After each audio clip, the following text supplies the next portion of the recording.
Как известно, еще 17 ноября 2022 года нами были опубликованы материалы, свидетельствующие о том, что есть факты хищения при работах по ремонту высоковольтной линии Ачегвара.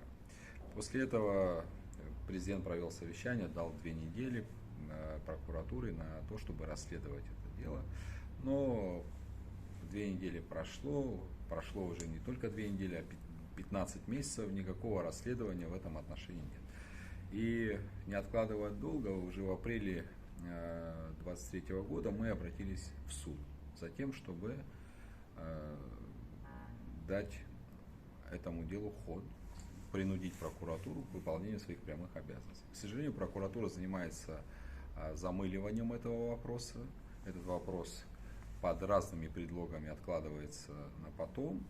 И на наше усмотрение все это происходит для покрытия людей, которые похитили эти средства. Другие выводы просто уже отсутствуют, потому что за 15 месяцев можно было хотя бы какие-то итоги процессуальной проверки выдать обществу. Но этого не происходит, это говорит лишь о том, что никакой проверки не производится.